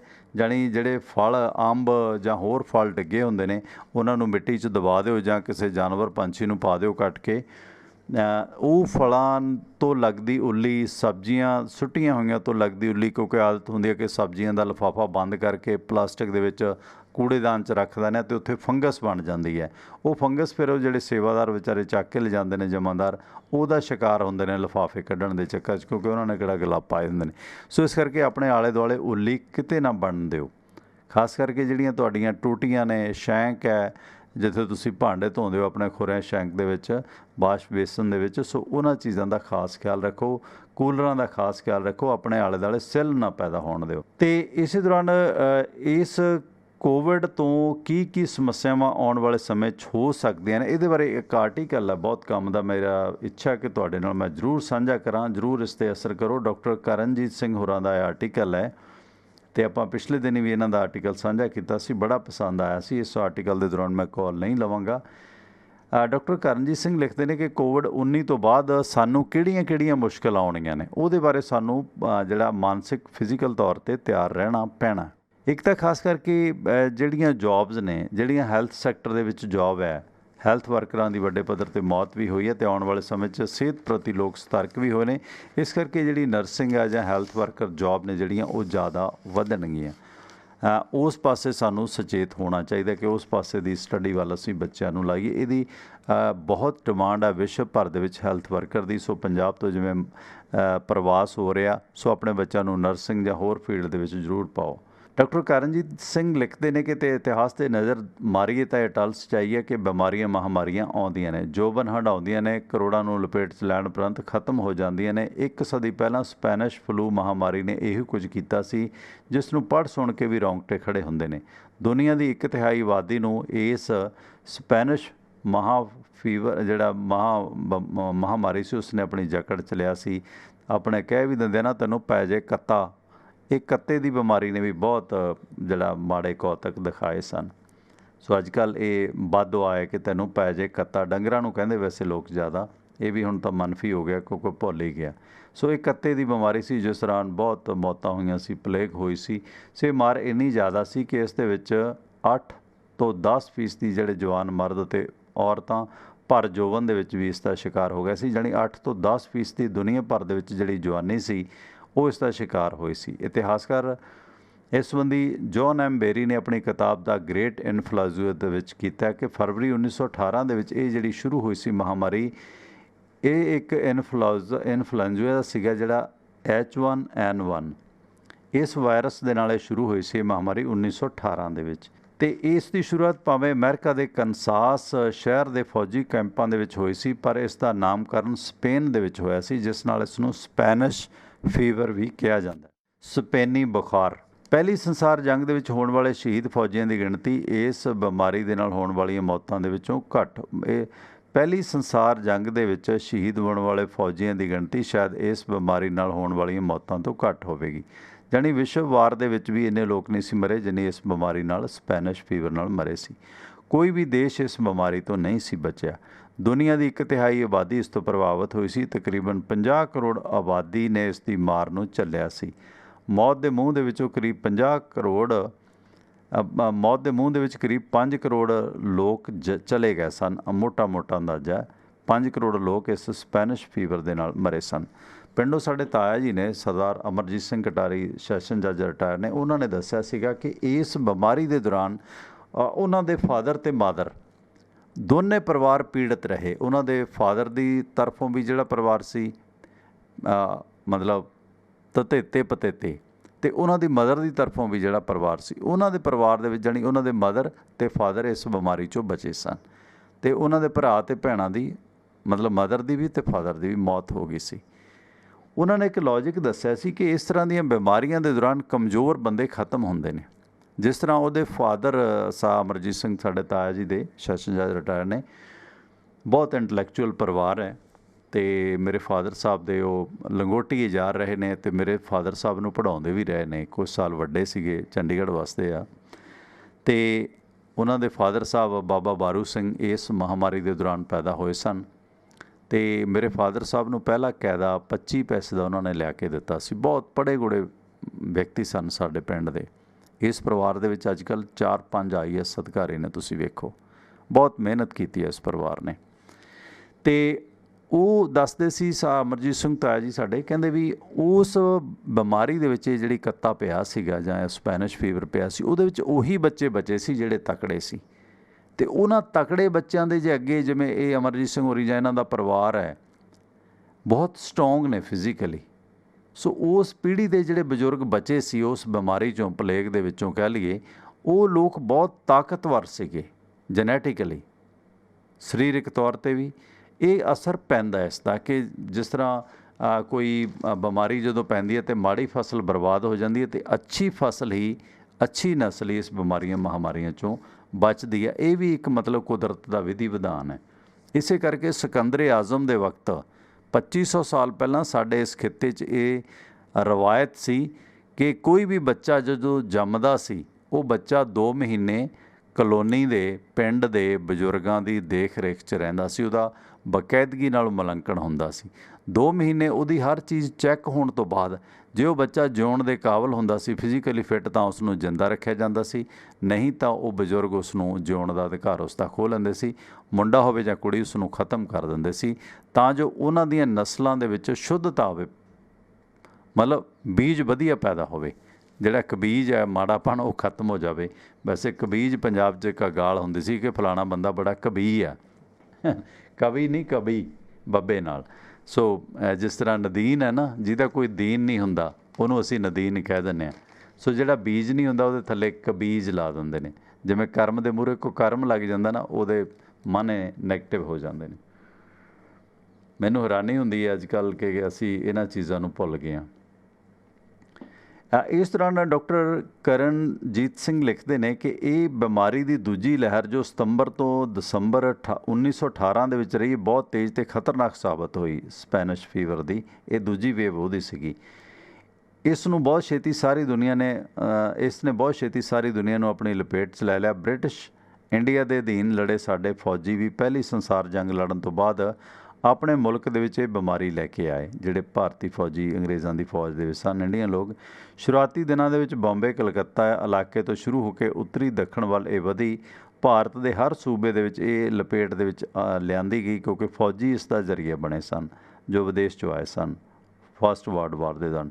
ਇਤਿਹਾਸਕਾਰ ਡੇਵਿਡ ਅਰਕਾਲਡ ਲਿਖਦਾ ਹੈ ਕਿ ਬੰਬੇ ਫਲੂ ਜਾਂ ਬੰਬੇ ਬੁਖਾਰ ਵੀ ਉਦੋਂ ਮਸ਼ਹੂਰ ਹੋਇਆ ਸੀ ਕਿ ਬੰਬੇ ਫੀਵਰ ਆਇਆ, ਕਿਉਂਕਿ ਉਹ ਲੋਕ ਬੰਬੇ ਆਏ ਵਿਦੇਸ਼ਾਂ 'ਚੋਂ ਅਤੇ ਇਹ ਬੰਬੇ ਫੀਵਰ ਬਣ ਗਿਆ। ਅਤੇ ਇਸ ਸਪੈਨਿਸ਼ ਫਲੂ ਨੇ ਤਕਰੀਬਨ 1 ਕਰੋੜ ਲੋਕਾਂ ਦੀਆਂ ਜਾਨਾਂ ਲਈਆਂ। 1911-12 ਦੀ ਜਿਹੜੇ ਸੈਂਸਸ ਜਨਗਣਨਾ ਸੀ, ਉਸ ਮੁਤਾਬਕ ਭਾਰਤ ਦੇ ਇਤਿਹਾਸ ਦੇ ਵਿੱਚ ਇੱਕੋ ਇੱਕ ਉਹੀ ਦਹਾਕਾ ਜਿਸ ਦੇ ਵਿੱਚ ਬ੍ਰਿਟਿਸ਼ ਇੰਡੀਆ ਦੀ ਆਬਾਦੀ ਘਟੀ ਸੀ ਉਸ ਦੌਰਾਨ ਇਸ ਬੁਖਾਰ ਦੇ ਨਾਲ, ਮੌਤਾਂ ਦੇ ਨਾਲ। ਇਹ ਸਭ ਕੁਝ ਬੰਬੇ ਫਲੂ ਕਾਰਨ ਹੋਇਆ ਸੀ। ਸੋ ਜਨਮ ਦਰ ਵੀ ਤਕਰੀਬਨ 30% ਇਸ ਦੌਰਾਨ ਘਟੀ ਸੀ, ਬੱਚੇ ਪੈਦਾ ਹੋਣੋਂ ਘਟ ਗਏ ਸੀ। ਸੂਰਿਆਕਾਂਤ ਤ੍ਰਿਪਾਠੀ ਲਿਖਦੇ ਨੇ ਕਿ ਉਸ ਵੇਲੇ ਸੰਸਕਾਰ ਕਰਨ ਦੇ ਲਈ ਲੱਕੜਾਂ ਦਾ ਕਾਲ ਪੈ ਗਿਆ ਸੀ। ਗੰਗਾ ਨਦੀ ਦੇ ਵਿੱਚ ਉਸ ਵਕਤ ਵੀ ਲਾਸ਼ਾਂ ਦਾ ਹੜ੍ਹ ਆਇਆ ਸੀ। ਅਤੇ ਇਤਿਹਾਸਕਾਰ ਜਿਹੜੇ ਨੇ ਇਸ ਸੰਬੰਧੀ ਜਾਣਕਾਰੀਆਂ ਦਿੰਦੇ ਨੇ, ਡਾਕਟਰ ਮਿਰਦਲਾ ਰਮਾਣਾ, ਉਹਨਾਂ ਅਨੁਸਾਰ ਬੰਬੇ ਫੀਵਰ ਸੀ ਜਿਹੜਾ, ਉਹਦੀ ਦੂਜੀ ਲਹਿਰ ਦੇ ਵੇਲੇ 1000 ਭਾਰਜਵਾਨ ਔਰਤਾਂ ਅਤੇ ਮਰਦਾਂ ਦੇ ਵਿੱਚੋਂ 62 ਆਦਮੀ ਅਤੇ 81 ਔਰਤਾਂ ਦੀ ਮੌਤ ਹੋਈ ਸੀ। ਜਾਣੀ ਉਸ ਵਕਤ ਡਾਕਟਰ ਮਿਰਦਲਾ ਦੀ ਰਿਪੋਰਟ ਹੈ ਕਿ 1000 ਬੰਦਿਆਂ ਦੇ ਵਿੱਚੋਂ 62 ਬੰਦੇ ਅਤੇ 1000 ਬੀਬੀਆਂ ਦੇ ਵਿੱਚੋਂ 1/80 ਜਾਣੀ ਕਿ 79 ਬੀਬੀਆਂ ਦੀ ਮੌਤ ਹੋ ਗਈ ਸੀ। ਅਤੇ ਇਸ ਦੌਰਾਨ ਜੂਨ ਤੋਂ ਦਸੰਬਰ 1918 ਦੇ ਵਿੱਚ 10,86,758 ਮੌਤਾਂ ਹੋਈਆਂ ਸਨ, ਜੋ ਪਿਛਲੇ 5 ਸਾਲਾਂ ਦੇ ਦੌਰਾਨ ਹੋਈਆਂ ਮੌਤਾਂ ਦੇ ਵਿੱਚੋਂ ਸਭ ਤੋਂ ਜ਼ਿਆਦਾ ਸਨ। ਹੈਰਾਨੀ ਵਾਲੀ ਗੱਲ ਇਹ ਹੈ ਕਿ 10 ਲੱਖ ਤੋਂ ਜ਼ਿਆਦਾ ਮੌਤਾਂ ਬੰਬੇ ਪ੍ਰੈਜ਼ੀਡੈਂਸੀ ਸੂਬੇ ਦੇ ਵਿੱਚ ਹੋਈਆਂ ਸਨ। ਅਤੇ ਇਸ ਦੌਰਾਨ ਅਪ੍ਰੈਲ 1920 ਦੇ ਵਿੱਚ 2 ਸਾਲ ਤੱਕ ਇਹ ਸਪੈਨਿਸ਼ ਬੰਬੇ ਫੀਵਰ ਦਾ ਤਾਂਡਵ ਅਤੇ ਕਈ ਲਹਿਰਾਂ ਤੋਂ ਬਾਅਦ ਇਹ ਫਲੂ ਮਹਾਂਮਾਰੀ ਨੂੰ ਠੱਲ ਪਈ ਸੀ, ਜਾਣੀ 2-2.5 ਸਾਲ ਬਾਅਦ। ਇਤਿਹਾਸ ਦੇ ਪੰਨਿਆਂ 'ਤੇ ਮੌਜੂਦ ਇਹ ਸੱਚ ਹੈ, ਪਰ ਸੱਚ ਇਹ ਵੀ ਹੈ ਕਿ ਇਹ ਠੱਲ ਥਾਲੀਆਂ ਵਜਾ ਕੇ ਜਾਂ ਮੋਮਬੱਤੀਆਂ ਜਗਾ ਕੇ ਨਹੀਂ ਸੀ ਪਈ, ਸਗੋਂ ਪੂਰੇ ਸੰਸਾਰ ਨੂੰ ਸਮਰਪਿਤ ਲੀਡਰਸ਼ਿਪ ਅਤੇ ਆਮ ਲੋਕਾਂ ਨੇ ਮਿਲ ਕੇ ਇਸ ਨੂੰ ਠੱਲਣ ਦਾ ਯੋਗਦਾਨ ਪਾਇਆ ਸੀ। ਫਲੂ ਬਤੌਰ ਸਪੈਨਿਸ਼ ਫਲੂ 2 ਸਾਲ ਦੇ ਵਿੱਚ ਖਤਮ ਹੋ ਗਿਆ ਸੀ, ਪਰ ਅਜੇ ਤੱਕ ਇਸ ਦਾ ਵਾਇਰਸ ਕਿਸੇ ਨਾ ਕਿਸੇ ਰੂਪ ਦੇ ਵਿੱਚ ਸਾਨੂੰ ਮਾਰ ਪਾਉਂਦਾ ਹੈ, ਜਾਣੀ ਇਹਦਾ ਵਾਇਰਸ ਅਜੇ ਵੀ ਹੈਗਾ। ਇਹ ਫਲੂ ਵੈਕਸੀਨ 20 ਸਾਲ ਬਾਅਦ 1938 ਤੋਂ 1940 ਦੇ ਦੌਰਾਨ ਹੋਂਦ ਦੇ ਵਿੱਚ ਆਈ ਸੀ। ਇਸ ਦੀ ਵੈਕਸੀਨ ਸੀ ਜਿਹੜੀ, ਇਸ ਦੇ ਵਾਇਰਸ ਨੇ ਆਪਣੇ ਰੰਗ ਰੂਪ ਨੂੰ ਬਦਲ ਕੇ ਜਿਹੜੇ ਹੇਠ ਲਿਖੇ ਅਨੁਸਾਰ ਇਹ ਪ੍ਰਚਲਿਤ ਹੋਇਆ ਕਿ 1976 ਦੇ ਵਿੱਚ ਇਸ ਸਵਾਈਨ ਫਲੂ ਦਾ ਆਊਟਬ੍ਰੇਕ ਹੋ ਗਿਆ। ਅਤੇ ਇਸ ਦੌਰਾਨ ਇਹ ਤਕਰੀਬਨ ਇਸ ਦੇ ਵੱਖ-ਵੱਖ ਜਿਹੜੇ ਅਸਰਾਂ ਦੇ ਬਾਰੇ ਡਾਕਟਰ ਕਰਨਜੀਤ ਸਿੰਘ ਲਿਖਦੇ ਨੇ। ਬੜਾ ਕਮਾਲ ਦੀ ਇਨਫੋਰਮੇਸ਼ਨ ਹੈ ਇਸ ਦੇ ਵਿੱਚ, ਜ਼ਰੂਰ ਅੱਗੇ ਸਾਂਝਾ ਕਰਿਓ। ਜਾਣੀ ਉਦੋਂ ਥਾਲੀਆਂ ਵਜਾ ਕੇ ਜਾਂ ਕੁਛ ਕਰਕੇ ਖ਼ਤਮ ਨਹੀਂ ਸੀ ਹੋਈ, ਜਾਣੀ ਕਿ ਉਦੋਂ ਤੋਂ ਲੈ ਕੇ ਹੁਣ ਤੱਕ ਵੀ ਇਸ ਦੇ ਜਿਹੜਾ ਕੀਟਾਣੂ ਆ ਉਹ ਮਿਲਦੇ ਨੇ। ਅਤੇ ਇਹਦੀ ਦਵਾਈ 1938-40 ਦੇ ਵਿੱਚ, ਜਾਣੀ ਕਿ 20 ਸਾਲ ਬਾਅਦ ਇਹਦੀ ਦਵਾਈ ਹੋਂਦ 'ਚ ਆਈ ਸੀ। 1976 ਦੇ ਵਿੱਚ ਸਵਾਈਨ ਫਲੂ ਦਾ ਆਊਟਬ੍ਰੇਕ ਹੋ ਗਿਆ ਸੀਗਾ, ਅਤੇ 1977 ਦੇ ਵਿੱਚ ਰਸ਼ੀਅਨ ਫਲੂ ਜਾਣੀ ਕਿ ਰੂਸ ਦਾ ਫਲੂ, ਅਤੇ 2009 ਦੇ ਵਿੱਚ H1N1A ਵਾਇਰਸ ਮਹਾਂਮਾਰੀ ਹੋਇਆ। ਇਹਦੇ ਜਾਣੀ ਅਲੱਗ-ਅਲੱਗ ਰੂਪ ਇਹਦੇ ਅੱਗੇ ਆਏ। 2012 ਦੇ ਵਿੱਚ ਇੰਡੀਅਨ ਆਊਟਬ੍ਰੇਕ, ਅਤੇ 2015 ਦੇ ਵਿੱਚ ਇੰਡੀਅਨ ਆਊਟਬ੍ਰੇਕ, ਅਤੇ 2017 ਦੇ ਵਿੱਚ ਮਾਲਦੀਵ ਫਲੂ ਆਊਟਬ੍ਰੇਕ। 2017 ਦੇ ਵਿੱਚ ਮਿਆਂਮਾਰ ਜਾਣੀ ਕਿ ਬਰਮਾ ਫਲੂ ਆਊਟਬ੍ਰੇਕ, 2017 ਦੇ ਵਿੱਚ ਪਾਕਿਸਤਾਨ ਫਲੂ ਤੇ ਮਾਲਟਾ ਫਲੂ ਆਊਟਬ੍ਰੇਕ 2019 ਦੇ ਵਿੱਚ, ਤੇ 2019 ਦੇ ਵਿੱਚ ਹੀ ਮੋਰਾਕੋ ਫਲੂ ਆਊਟਬ੍ਰੇਕ, ਤੇ 2019 ਦੇ ਵਿੱਚ ਇਰਾਨੀ ਫਲੂ ਆਊਟਬ੍ਰੇਕ। ਇਹ ਖੁਸ਼ਕਿਸਮਤੀ ਹੈ ਕਿ ਇਸ ਫਲੂ ਦੀ ਵੈਕਸੀਨ ਉਪਲਬਧ ਹੈ। ਹਰ ਸਾਲ ਵਾਇਰਸ ਦੇ ਬਦਲਵੇਂ ਰੂਪ ਨੂੰ ਮੁੱਖ ਰੱਖਦੇ ਹੋਏ ਇਸ ਦਾ ਉਤਪਾਦਨ ਕੀਤਾ ਜਾਂਦਾ, ਜਾਣੀ ਕਿ ਇਹ ਜਿਹੜਾ ਸਪੈਨਿਸ਼ ਫੀਵਰ ਸੀਗਾ ਇਹ ਬਦਲਵੇਂ ਰੂਪ ਦੇ ਵਿੱਚ ਆਉਂਦਾ ਅਤੇ ਉਸੇ ਹਿਸਾਬ ਦੇ ਨਾਲ ਇਸ ਦੀ ਜਿਹੜੀ ਵੈਕਸੀਨ ਹੈ ਉਹ ਬਦਲ ਲਈ ਜਾਂਦੀ ਹੈ। ਭਾਰਤ ਦੇ ਵਿੱਚ ਇਹ ਵੈਕਸੀਨ ਮਾਰਕੀਟ ਦੇ ਵਿੱਚ ਮਿਲਦੀ ਹੈ, ਪਰ ਇਹ ਸਾਡੇ ਕੌਮੀ ਟੀਕਾਕਰਨ ਦਾ ਹਿੱਸਾ ਨਹੀਂ ਹੈ। ਕੁਝ ਗਿਣਤੀ ਦੇ ਹੈਲਥ ਕੇਅਰ ਵਰਕਰਾਂ ਨੂੰ ਇਹ ਲਗਾਈ ਜਾਂਦੀ ਹੈ ਅਤੇ ਆਮ ਜਨਤਾ ਨੂੰ ਤਾਂ ਇਹ ਵੈਕਸੀਨ ਪ੍ਰਚਲਿਤ ਵੀ ਨਹੀਂ ਹੈ। ਇਹ ਆਮ ਜਨਤਾ 'ਚ ਇਹਨੂੰ ਕੋਈ ਨੋਨ ਨਹੀਂ ਹੈਗਾ, ਪ੍ਰਚਲਿਤ ਨਹੀਂ ਹੈ ਇਹਦੀ ਵੈਕਸੀਨ। ਪਿਛਲੇ ਸਾਲ ਲੋਕਡਾਊਨ ਲੱਗਣ ਦੇ ਕਾਰਨ ਸਕੂਲ ਕਾਲਜ ਬੰਦ ਰਹੇ, ਬੱਚੇ ਘਰ ਬੈਠੇ ਪੜ੍ਹਾਈ ਕਰਦੇ ਰਹੇ, ਸਕੂਲਾਂ ਤੋਂ ਵਾਂਝੇ ਰਹੇ, ਪਰ ਇਸ ਕਾਰਨ ਉਹ ਇਸ ਫਲੂ ਦੀ ਬਿਮਾਰੀ ਤੋਂ ਵੀ ਬਚੇ ਰਹੇ। ਇਸ ਤੋਂ ਅੰਦਾਜ਼ਾ ਮੈਂ ਬਤੌਰ ਬੱਚਿਆਂ ਦੇ ਡਾਕਟਰ ਹੋਣ ਕਾਰਨ ਲਾ ਸਕਦਾ। ਡਾਕਟਰ ਕਰਨਜੀਤ ਸਿੰਘ ਲਿਖਦੇ ਨੇ, ਕਿਉਂਕਿ ਲੋਕਡਾਊਨ ਦੇ ਦੌਰਾਨ ਖਾਂਸੀ ਜ਼ੁਕਾਮ ਦੇ ਬਹੁਤ ਹੀ ਘੱਟ ਬੱਚਿਆਂ ਨੂੰ ਲੈ ਕੇ ਬੱਚੇ ਇਲਾਜ ਦੇ ਲਈ ਡਾਕਟਰਾਂ ਕੋਲ ਗਏ ਨੇ। ਕਰੋਨਾ ਮਹਾਮਾਰੀ ਨੂੰ ਵੀ ਕਾਬੂ ਕਰਨ ਦੇ ਲਈ ਦਿਨ ਰਾਤ ਕੋਸ਼ਿਸ਼ਾਂ ਕੀਤੀਆਂ ਜਾ ਰਹੀਆਂ ਨੇ। ਸਾਇੰਸ ਬਹੁਤ ਵਿਕਸਿਤ ਹੈ, ਆਪਣਾ ਯੋਗਦਾਨ ਪਾ ਰਹੀ ਹੈ। ਬਿਮਾਰੀ ਨਾਲ ਪੀੜਤ ਲੋਕਾਂ ਦੀ ਅਸਲ ਗਿਣਤੀ ਬਹੁਤ ਮੁਸ਼ਕਿਲ ਹੈ। ਬਿਮਾਰੀ ਨਾਲ ਪੀੜਤ 80 ਤੋਂ 85% ਲੋਕ ਜਾਂ ਤਾਂ ਲੱਛਣ ਤੋਂ ਬਗੈਰ ਪਾਏ ਜਾਂਦੇ ਨੇ ਜਾਂ ਫਿਰ ਬਹੁਤ ਘੱਟ ਲੱਛਣ ਹੁੰਦੇ ਨੇ। ਸਾਇੰਸ ਇੰਨੀ ਵਿਕਸਿਤ ਹੋਣ ਦੇ ਬਾਵਜੂਦ ਅਸੀਂ ਮੌਤਾਂ 'ਤੇ ਕਾਬੂ ਨਹੀਂ ਪਾ ਸਕੇ। ਵਿਕਸਿਤ ਦੇਸ਼ਾਂ ਦੇ ਵਿੱਚ ਵੀ ਇਹਨਾਂ ਲਾਸ਼ਾਂ ਨੂੰ ਸਾਂਭਣ ਦੇ ਲਈ ਬੇਵਸੀ ਹੈ। ਨਿਊਯਾਰਕ ਸਿਟੀ ਹਸਪਤਾਲ ਦੇ ਬਾਹਰ ਆਰਜੀ ਮੁਰਦਾਖਾਨਿਆਂ ਦੇ ਵਿੱਚ ਥਾਂ ਨਹੀਂ ਬਚੀ। ਦਫਨਾਉਣ ਵਾਸਤੇ ਲੰਬੀਆਂ ਤਰੀਕਾਂ ਦਾ ਇੰਤਜ਼ਾਰ ਕਰਨਾ ਪੈਂਦਾ। ਕੋਵਿਡ ਪ੍ਰੋਟੋਕੋਲ ਦੇ ਅਨੁਸਾਰ ਲਾਸ਼ਾਂ ਠਿਕਾਣੇ ਲਾਉਣ ਦਾ ਕੰਮ ਹੋਰ ਵੀ ਮੁਸ਼ਕਲ ਹੋ ਗਿਆ। ਵਿਕਸਿਤ ਦੇਸ਼ਾਂ ਦੇ ਵਿੱਚ ਤਾਂ ਬਿਮਾਰੀ ਠੱਲਣ ਵਾਸਤੇ ਮੈਡੀਕਲ ਤੇ ਪੈਰਾਮੈਡੀਕਲ ਦਾ ਸਤਿਕਾਰ ਹੁੰਦਾ ਰਿਹਾ।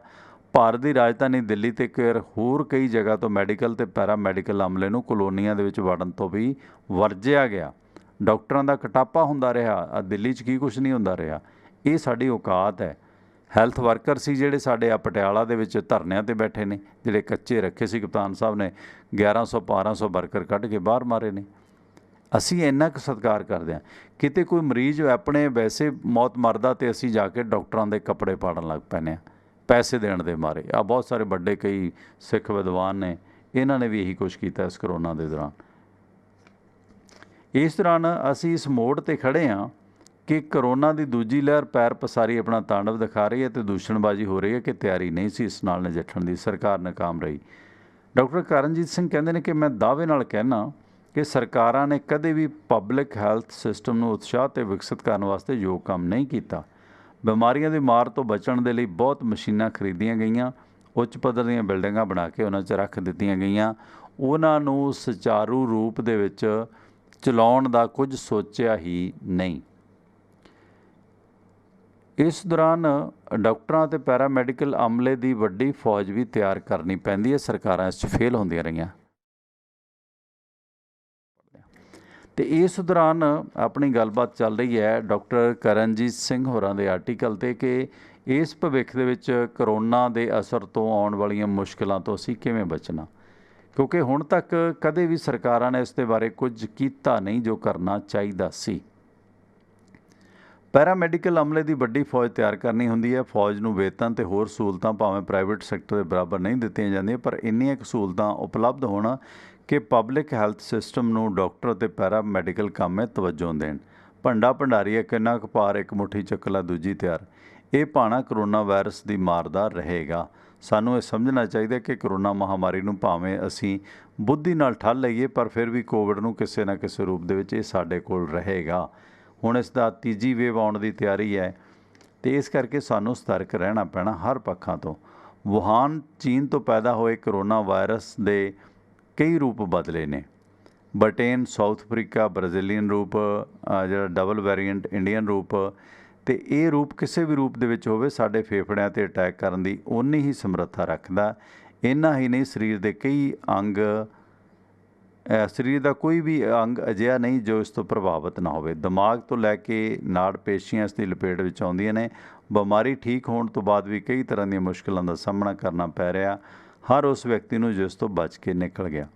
ਭਾਰਤ ਦੇ ਵਿੱਚ ਇਸ ਵਕਤ ਪ੍ਰਚਲਿਤ ਕੋਵਿਡ ਦਾ ਰੂਪ B1 617 ਹੈ, ਜੋ ਆਮ ਜਨਤਾ ਦੇ ਵਿੱਚ ਫੈਲਣ ਦੀ ਸ਼ਕਤੀ ਰੱਖਦਾ ਹੈ। ਬਲੈਕ ਫੰਗਸ ਵੀ ਇਸ ਤੋਂ ਉਪਜੀ ਇੱਕ ਕੰਪਲੀਕੇਸ਼ਨ ਹੈ ਜੋ ਜਾਨਲੇਵਾ ਸਾਬਤ ਹੋ ਰਹੀ ਹੈ। ਦੂਜੀ ਲਹਿਰ ਦੇ ਦੌਰਾਨ ਦੀ ਸ਼ਕਤੀ ਵੀ ਸਾਡੇ ਸਾਹਮਣੇ ਪ੍ਰਤੱਖ ਰੂਪ ਦੇ ਵਿੱਚ ਹੈ, ਪਰ ਸਰਕਾਰਾਂ ਅਤੇ ਲੋਕ ਇਸ ਨੂੰ ਠੱਲਣ ਦੇ ਵਿੱਚ ਕੋਈ ਦ੍ਰਿੜਤਾ ਨਹੀਂ ਦਿਖਾਉਂਦੇ ਨਜ਼ਰ ਆਉਂਦੇ। ਨੀਤੀਵਾਨ ਅਧਿਕਾਰੀਆਂ ਤੇ ਸ਼ਾਸਕ ਵੱਖ-ਵੱਖ ਸਮਿਆਂ ਤੇ ਸਾਇੰਸਦਾਨਾਂ ਵੱਲੋਂ ਦਿੱਤੀਆਂ ਸਲਾਹਾਂ ਨੂੰ ਨੀਤੀ ਦੇ ਵਿੱਚ ਬਦਲਣ ਤੋਂ ਅੱਖੋਂ ਪਰੋਖੇ ਕਰਦੇ ਨੇ, ਟਾਲਾ ਵੱਟਦੇ ਨੇ। ਮੰਨੇ ਪ੍ਰਮੰਨੇ ਵਾਇਰੋਲੋਜੀ ਸਾਇੰਸਦਾਨ ਮਿਸਟਰ ਸ਼ਾਹਿਦ ਜਮੀਲ, ਜੋ ਭਾਰਤ ਸਰਕਾਰ ਵੱਲੋਂ ਬਣਾਏ ਗਏ ਸਾਰਸ ਕੋਵਿਡ ਦੀ ਐਡਵਾਈਜ਼ਰੀ ਗਰੁੱਪ ਦੇ ਡਾਇਰੈਕਟਰ ਸਨ, ਉਹਨਾਂ ਨੇ ਇਸ ਐਡਵਾਈਜ਼ਰੀ ਗਰੁੱਪ ਤੋਂ ਅਸਤੀਫਾ ਦੇ ਦਿੱਤਾ। ਇਸ ਅਸਤੀਫੇ ਦੇ ਪਿੱਛੇ ਕਈ ਕਾਰਨ ਹੋਣਗੇ, ਪਰ ਪ੍ਰਤੱਖ ਰੂਪ ਦੇ ਵਿੱਚ ਡਾਕਟਰ ਸ਼ਾਹਿਦ ਜਮੀਲ ਵੱਲੋਂ ਦਿੱਤੀਆਂ ਗਈਆਂ ਸਲਾਹਾਂ ਨੂੰ ਅਮਲੀ ਜਾਮਾ ਨਾ ਪਹਿਨਾਉਣ ਦੀ ਗੱਲ ਉੱਭਰ ਕੇ ਸਾਹਮਣੇ ਆਈ ਹੈ। ਮਹਾਮਾਰੀ ਕੰਟਰੋਲ ਕਰਨ ਦੇ ਵਾਲੇ ਹੋਰ ਮੰਨੇ ਪ੍ਰਮੰਨੇ ਸਾਇੰਸਦਾਨਾਂ ਦੀ ਸਲਾਹ ਨੂੰ ਅੱਖੋਂ ਪਰੋਖੇ ਕਰਕੇ ਇਹ ਸਰਕਾਰਾਂ ਨੀਤੀਆਂ ਘੜਨਗੀਆਂ ਅਤੇ ਇਹੋ ਹਾਲ ਹੋਵੇਗਾ ਜੋ ਪ੍ਰਤੱਖ ਰੂਪ ਦੇ ਵਿੱਚ ਕਰੋਨਾ ਮਹਾਮਾਰੀ ਦੀ ਦੂਜੀ ਲਹਿਰ ਕਰ ਰਹੀ ਹੈ। ਕਰੋਨਾ ਵਾਇਰਸ ਦੇ ਨਿਤ ਬਦਲਵੇਂ ਰੂਪ ਦੇ ਅਨੁਸਾਰ ਨੀਤੀਆਂ ਦੇ ਪ੍ਰਬੰਧ ਬਦਲਣੇ ਪੈਣਗੇ। ਵਿਕਸਿਤ ਸਾਇੰਸ ਨੇ ਸਾਡੇ ਵਿੱਚ ਸੁਧਰੀ ਹੋਈ ਇਲਾਜ ਪ੍ਰਣਾਲੀ ਫੜਾਈ ਹੈ, ਪਰ ਇਸ ਤੋਂ ਆਮ ਲੋਕਾਂ ਨੂੰ ਕਿੰਨਾ ਕੁ ਫਾਇਦਾ ਹੁੰਦਾ, ਸਾਨੂੰ ਇਸ ਮਹਾਮਾਰੀ ਨੇ ਦੱਸ ਦਿੱਤਾ, ਕਰੋਨਾ ਨੇ। ਦੂਜੀ ਲਹਿਰ ਪੰਜਾਬ, ਭਾਰਤ ਅਤੇ ਹੋਰ ਵੱਖ-ਵੱਖ ਰਾਜਾਂ ਦੇ ਵਿੱਚ, ਚੌਥੀ ਲਹਿਰ ਦਿੱਲੀ ਦੇ ਵਿੱਚ ਹੁਣ ਕਿਨਾਰੇ ਲੱਗ ਰਹੀ ਹੈ। ਮੌਤ ਦਰ ਜਾਂ ਮਰਨ ਵਾਲੇ ਵਿਅਕਤੀਆਂ ਦੀ ਗਿਣਤੀ ਦੇ ਵਿੱਚ ਵਾਧਾ ਚੰਗਾ ਸੰਕੇਤ ਨਹੀਂ ਹੈ। ਅਜੇ ਵੀ ਸੀਰੀਅਸ ਕੇਸਾਂ ਦੀ ਗਿਣਤੀ ਸੀਰੀਅਸ ਕੇਸਾਂ ਦੇ ਹੋਣ ਦਾ ਪ੍ਰਗਟਾਵਾ ਗਿਣਤੀ ਸਾਡੇ ਸਾਹਮਣੇ ਹੈ। 2,35,00,000 ਕਰੋਨਾ ਕੇਸ ਜੋ ਰਿਕਵਰ ਹੋਏ ਨੇ, ਉਹਨਾਂ ਨੂੰ ਕੁਦਰਤੀ ਵੈਕਸੀਨ ਲੱਗ ਗਈ ਹੈ, ਜੋ ਕੁਝ ਸਮੇਂ ਤੱਕ ਕਾਰਗਰ ਜ਼ਰੂਰ ਰਹਿੰਦੀ ਹੈ, ਕਿਉਂਕਿ ਬਿਮਾਰੀ ਨਾਲ ਲੜਨ ਵਾਲੇ ਐਂਟੀਬਾਡੀਜ਼ ਪੈਦਾ ਹੋ ਜਾਂਦੀਆਂ ਨੇ। ਸਾਡੀ ਸਮੱਸਿਆ ਇਹ ਹੈ ਕਿ ਆਬਾਦੀ ਦੇ ਹਿਸਾਬ ਨਾਲ ਵੈਕਸੀਨ ਦੀ ਉਪਲਬਧਤਾ ਬਹੁਤ ਘੱਟ ਹੈ। ਜੇ ਇਸੇ ਹਿਸਾਬ ਦੇ ਨਾਲ ਵੈਕਸੀਨ ਲੋਕਾਂ ਨੂੰ ਲੱਗੂਗੀ ਤਾਂ ਅਸੀਂ ਸਾਰੇ ਯੋਗ ਲੋਕਾਂ ਨੂੰ ਦਸੰਬਰ 2023 ਤੱਕ ਹੀ ਕੋਵਿਡ ਵੈਕਸੀਨ ਲਗਾ ਸਕਾਂਗੇ, ਯਾਨੀ 2023 ਤੱਕ ਇਹ ਵੈਕਸੀਨ ਪੂਰੇ ਇੰਡੀਆ 'ਚ ਲੱਗ ਸਕੇਗੀ। ਇਹ ਤਾਂ ਹੀ ਸੰਭਵ ਹੋਵੇਗਾ ਜੇ ਸੰਬੰਧਿਤ ਕੰਪਨੀਆਂ ਅਗਸਤ ਮਹੀਨੇ ਤੱਕ 1.5 ਕਰੋੜ ਵੈਕਸੀਨ ਪ੍ਰਤੀ ਮਹੀਨਾ ਬਣਾਉਣ ਦੇ ਕਾਬਲ ਹੋ ਜਾਣ। ਜੇ ਸਾਰਿਆਂ ਨੂੰ ਟੀਕੇ ਲਗਾਉਣ ਦਾ ਜ਼ਿੰਮਾ ਸਿਰਫ ਸਰਕਾਰ 'ਤੇ ਰੱਖਿਆ ਜਾਵੇ ਤਾਂ ਇਹ ਬਹੁਤ ਵੱਡੀ ਮੁਸ਼ਕਿਲ ਹੋਵੇਗੀ ਕਿ ਸਾਡੇ ਕੋਲ ਇੰਨੀ ਵੱਡੀ ਹੈਲਥ ਵਰਕਰਾਂ ਦੀ ਫੌਜ ਉਪਲਬਧ ਹੈ ਜੋ ਇੱਕ ਦਿਨ ਦੇ ਵਿੱਚ 2 ਕਰੋੜ ਲੋਕਾਂ ਨੂੰ ਟੀਕਾ ਲਗਾ ਸਕੇ। ਨਹੀਂ, ਇਹਨਾਂ ਸਾਰੀਆਂ ਗੱਲਾਂ ਦਾ ਜੇ ਸਿੱਟਾ ਕੱਢੀਏ ਤਾਂ ਮਨ ਦੇ ਵਿੱਚ ਸ਼ੰਕਾ ਪੈਦਾ ਹੁੰਦਾ ਕਿ ਅਸੀਂ ਕਰੋਨਾ ਲਹਿਰ ਦੇ ਸ਼ਿਕੰਜੇ ਦੇ ਵਿੱਚ ਵਾਰ-ਵਾਰ ਆਵਾਂਗੇ। ਨਹੀਂ, ਬਿਲਕੁਲ ਨਹੀਂ। ਸਪੈਨਿਸ਼ ਫਲੂ ਮਹਾਮਾਰੀ ਵੀ 2 ਸਾਲ ਦੇ ਕਰੀਬ ਤਿਆਗ ਕੇ ਸ਼ਾਂਤ ਹੋ ਗਈ। 2 ਸਾਲ ਬਾਅਦ ਸਪੈਨਿਸ਼ ਫਲੂ ਵੀ ਸ਼ਾਂਤ ਹੋ ਗਿਆ ਸੀ। ਉਸ ਵੇਲੇ ਜ਼ਿਆਦਾ ਗੈਰ ਵਿਗਿਆਨਕ ਤਰੀਕੇ ਹੀ ਅਪਣਾਏ ਗਏ ਸਨ। ਹੈਲਥ ਕੇਅਰ ਅਤੇ ਵੈਕਸੀਨ ਤਾਂ ਬਹੁਤ ਦੇਰ ਨਾਲ, ਜਾਣੀ 20 ਸਾਲ ਬਾਅਦ ਮਿਲੀ ਸੀ ਉਸ ਸਪੈਨਿਸ਼ ਬੁਖਾਰ ਦੀ। ਇਸ ਲਈ ਭਾਰਤ ਦੇ ਲੋਕਾਂ ਲਈ ਇਹ ਸਬਕ ਹੋਵੇਗਾ ਕਿ ਆਪਣੀ ਹਿਫਾਜ਼ਤ ਆਪ ਅਸੀਂ ਕਰੀਏ। ਇਸ ਤਰ੍ਹਾਂ ਲੱਖਾਂ ਜਾਨਾਂ ਆਜ਼ਾਦੀ ਦੇ ਦੌਰਾਨ ਗਵਾ ਕੇ ਫਿਰ ਅਸੀਂ ਆਪਣੇ ਪੈਰਾਂ 'ਤੇ ਖੜ੍ਹੇ ਹੋਏ ਹਾਂ। ਹਰੇਕ ਭਾਰਤੀ ਭਾਵੇਂ ਉਹ ਦੂਰ ਦਰਾਡੇ ਪਿੰਡਾਂ ਦੇ ਵਿੱਚ ਕਿਉਂ ਨਾ ਰਹਿੰਦਾ ਹੋਵੇ, ਉਸ ਲਈ ਇਹ ਸਮਝਣਾ ਜ਼ਰੂਰੀ ਹੈ ਕਿ ਵੈਕਸੀਨ ਦੇ ਨਾਲ ਨਾਲ ਅਸੀਂ ਸਮਾਜਿਕ ਵੈਕਸੀਨ ਮਾਸਕ ਦੀ ਵਰਤੋਂ ਕਰਦੇ ਰਹੀਏ ਤਾਂ ਕਿ ਕੋਵਿਡ-19 ਦਾ ਖਾਤਮਾ ਮੁਸ਼ਕਲ ਨਹੀਂ ਹੈ। ਉਸ ਦੇ ਵਾਸਤੇ ਮਹਾਮਾਰੀ ਆਪਣੇ ਆਪ ਦੇ ਵਿੱਚ ਆਪਣੀ ਮੌਤ ਮਰ ਜਾਵੇਗੀ। ਉਪਜੀ ਹਰ ਚੀਜ਼ ਦਾ ਅੰਤ ਹੁੰਦਾ ਹੈ। ਸੋ ਇਸ ਲਈ ਕੋਵਿਡ-19 'ਤੇ ਵੀ ਕਾਬੂ ਪਾਉਣਾ ਸਾਡੇ ਲਈ ਮੁਸ਼ਕਲ ਨਹੀਂ। ਲੋੜ ਹੈ ਜਾਗਰੂਕ ਹੋਣ ਦੀ, ਨਿਸ਼ਠਾ ਸਾਧਨ ਦੀ। ਅਸੀਂ ਜਿੱਤਾਂਗੇ। ਕੁਦਰਤ ਮਿਹਰਬਾਨ ਹੈ, ਸਾਡੇ 'ਤੇ ਕਿਰਪਾ ਦੀ ਨਜ਼ਰ ਨਾਲ ਵੇਖਦੀ ਹੈ। ਅਸੀਂ ਭਾਵੇਂ ਕੁਦਰਤ ਨਾਲ ਖਿਲਵਾੜ ਕਰਨੋਂ ਨਹੀਂ ਹਟਦੇ, ਪਰ ਲੋੜ ਹੈ ਆਪਣੀ ਗਲਤੀ ਨੂੰ ਸੁਧਾਰੀਏ ਅਤੇ ਕੁਦਰਤੀ ਢੰਗ ਅਪਣਾ ਕੇ ਆਪਣਾ ਬਸੇਰਾ ਕਰੀਏ। ਸਾਬਕਾ ਡਾਕਟਰ ਸਿਹਤ ਸੇਵਾਵਾਂ ਡਾਕਟਰ ਕਰਨਜੀਤ ਸਿੰਘ ਹੋਰਾਂ ਦਾ ਨੰਬਰ ਹੈ 98 143 15 427 9814315427 98 143 15 427। ਬਹੁਤ ਬੇਸ਼ਕੀਮਤੀ ਵਿਚਾਰ ਨੇ ਡਾਕਟਰ ਕਰਨਜੀਤ ਸਿੰਘ ਹੋਰਾਂ ਦੇ। ਜਿਹੜਾ ਇਹਨਾਂ ਨੇ ਨੁਕਤਾ ਦਿੱਤਾ ਹੈ ਕਿ ਇਸ ਬਿਮਾਰੀ ਜਿਸ ਨੂੰ ਮਹਾਮਾਰੀ ਦੇ ਰੂਪ 'ਚ ਪੇਸ਼ ਕੀਤਾ ਜਾਂਦਾ ਹੈ, ਉਸ ਦੇ ਵਾਸਤੇ ਸਾਨੂੰ ਖੁਦ ਤਿਆਰ ਹੋਣਾ ਹੋਵੇਗਾ। ਮਸਲਨ ਕਿ ਮਾਸਕ ਵਰਤੀਏ, ਬੇਲੋੜੀਆਂ ਭੀੜਾਂ ਤੋਂ ਬਚੀਏ। ਜਿਵੇਂ ਸੁਚਮਤਾ ਦਾ ਕਨਸੈਪਟ ਧਰਮਾਂ ਦੇ ਵਿੱਚ ਦਿੱਤਾ ਜਾਂਦਾ ਹੈ, ਝੂਠ ਤੋਂ ਵਰਜਿਆ ਜਾਂਦਾ। ਇਹ ਵਾਇਰਸ ਵੀ ਇੱਕ ਝੂਠ ਹੀ ਹੈ। ਜਿਵੇਂ ਅਸੀਂ ਝੂਠੇ ਹੱਥ ਜਗ੍ਹਾ ਜਗ੍ਹਾ ਲਾਉਂਦੇ ਹਾਂ, ਇਹ ਜਿਹੜਾ ਕਿ ਝੂਠ ਨੂੰ ਜਿਸ ਤਰ੍ਹਾਂ ਮਾੜਾ ਸਮਝਿਆ ਜਾਂਦਾ ਹਰ ਧਰਮ ਦੇ ਵਿੱਚ। ਜੁੱਤੀਆਂ ਜਿਸ ਤਰ੍ਹਾਂ ਪੰਡਤ ਲੋਕ ਨੇ ਘਰ 'ਚ ਨਹੀਂ ਵਾੜਦੇ, ਰਸੋਈ 'ਚ ਤਾਂ ਬਿਲਕੁਲ ਨਹੀਂ ਵਾੜਦੇ ਸੀ। ਉਹ ਚੀਜ਼ਾਂ, ਕਿਉਂਕਿ ਜੁੱਤੀ ਦੇ ਹੇਠਾਂ ਜਿਹੜੀ ਗੰਦਗੀ ਹੁੰਦੀ ਹੈ, ਤੁਹਾਨੂੰ ਪਤਾ ਕਿੰਨੇ ਥਾਂ ਅਸੀਂ ਫਿਰਦੇ ਹਾਂ ਹਸਪਤਾਲਾਂ ਦੇ ਵਿੱਚ ਜਾਂ ਹੋਰ ਥਾਵਾਂ 'ਤੇ ਕਿਉਂ ਜੁੱਤੇ ਬਾਹਰ ਰੱਖੇ ਜਾਂਦੇ ਨੇ। ਉਹਦਾ ਇੱਕ ਲੌਜਿਕ ਹੈ। ਘਰਾਂ ਦੇ ਵਿੱਚ ਵੀ ਸਾਨੂੰ ਚਾਹੀਦਾ ਕਿ ਜੁੱਤੇ ਆਪਣੇ ਬਾਹਰ ਰੱਖੀਏ। ਉਹਦੇ ਨਾਲ ਤੁਹਾਡੇ ਰੋਜ਼ ਪੋਚੇ ਲਾਉਣ ਦਾ, ਤੁਹਾਡੇ ਫਰਸ਼ਾਂ ਦੀ ਸ਼ਾਈਨਿੰਗ ਬਹੁਤ ਅਸਰ ਪਵੇਗਾ। ਬੀਬੀਆਂ ਭੈਣਾਂ ਦਾ ਕੰਮ ਘਟੇਗਾ। ਕਿੰਨੀ ਕੁ ਖੇਚਲ ਹੈ। ਕਦੇ ਘੱਟੋ ਘੱਟ ਜੁੱਤੀ ਦੇ ਹੇਠਲੇ ਪਾਸੇ ਨਜ਼ਰ ਤਾਂ ਮਾਰੋ, ਕਿੰਨੀ ਗੰਦਗੀ ਤੁਸੀਂ ਚੁੱਕੀ ਫਿਰਦੇ ਹੋ ਅਤੇ ਉਹਨੂੰ ਕਿੰਨੇ ਕਿਲੋਮੀਟਰਾਂ ਤੱਕ ਤੁਸੀਂ ਜਿਹੜਾ ਹੈਗਾ ਫੈਲਾਉਂਦੇ ਫਿਰਦੇ ਹੋ। ਠੀਕ ਹੈ, ਬਾਹਰ ਦਫ਼ਤਰਾਂ 'ਚ ਇਹ ਚੀਜ਼ਾਂ ਨਹੀਂ ਹੋ ਸਕਦੀਆਂ, ਪਰ ਘੱਟੋ ਘੱਟ ਘਰਾਂ 'ਚ ਤਾਂ ਤੁਹਾਡੇ ਹੋ ਸਕਦੀਆਂ ਨਾ। ਸੋ ਇਸ ਕਰਕੇ ਜੁੱਤੀਆਂ ਘੱਟੋ ਘੱਟ ਘਰਾਂ ਤੋਂ ਬਾਹਰ ਰੱਖਣੀਆਂ ਚਾਹੀਦੀਆਂ ਨੇ।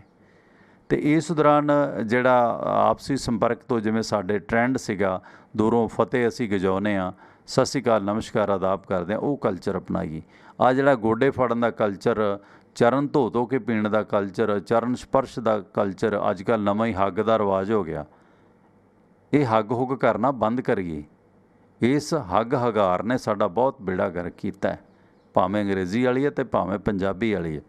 ਬੰਦਿਆਂ ਨਾਲੋਂ ਤਾਂ ਬਿੱਲੀਆਂ ਵੀ ਸਿਆਣੀਆਂ ਨੇ, ਉਹ ਆਪਣੀ ਗੰਦਗੀ ਨੂੰ ਢੱਕ ਦਿੰਦੀਆਂ ਨੇ, ਪਰ ਅਸੀਂ ਜਿਹੜੀ ਗੰਦਗੀ ਥਾਂ ਥਾਂ ਪਿਚਕਾਰੀਆਂ ਪਾਉਂਦੀਆਂ, ਮਾਰਦਿਆਂ, ਥਾਂ ਥਾਂ ਥੁੱਕਦੇ ਹਾਂ, ਸਿਣਕਦੇ ਫਿਰਦੇ ਹਾਂ, ਅਸੀਂ ਬਿਮਾਰੀਆਂ ਦੀਆਂ ਚਲਦੀਆਂ ਫਿਰਦੀਆਂ ਮਸ਼ੀਨਾਂ ਬਣ ਗਏ। ਸੋ ਇਸ ਕਰਕੇ ਜਿਹੜੇ ਨੇ ਪਬਲਿਕ ਇਕੱਠ ਜਿੰਨੇ ਘੱਟ ਹੋ ਸਕਣ, ਮਰਗਤ ਜਾਂ ਖੁਸ਼ੀ ਦੇ ਸਮਾਗਮ ਜਿੰਨੇ ਘੱਟ ਹੋ ਸਕਣ, ਸੁਚਮਤਾ ਵਰਤੀ ਜਾਵੇ। ਚੀਜ਼ ਓਨੀ ਵਰਤੋ ਜਿੰਨੀ ਤੁਹਾਡੀ ਲੋੜ ਹੈ। ਇਹ ਨਹੀਂ ਕਿ ਡੋਂਗਾ ਜੇ ਸਾਹਮਣੇ ਪਿਆ ਤੇ ਕੌਲਾ ਭਰ ਲਓ, ਬਾਅਦ 'ਚ ਜੂਠ ਛੱਡ ਜਾਓ, ਵੇਸਟ ਕਰੋ। ਉਸ ਤੋਂ ਵੀ ਅੱਗੋਂ ਉੱਲੀਆਂ ਪੈਦਾ ਹੁੰਦੀਆਂ ਨੇ, ਫੰਗਸ ਪੈਦਾ ਹੁੰਦੀ ਹੈ। ਸੋ ਇਹ ਬਹੁਤ ਸਾਰੇ ਸਾਧਨ ਸਾਨੂੰ ਵਰਤਣੇ ਹੋਣਗੇ, ਜਿਸ ਕਰਕੇ ਅਸੀਂ ਇਹਨਾਂ ਸਾੜ ਸਤੀਆਂ ਤੋਂ ਬਚ ਸਕਾਂਗੇ।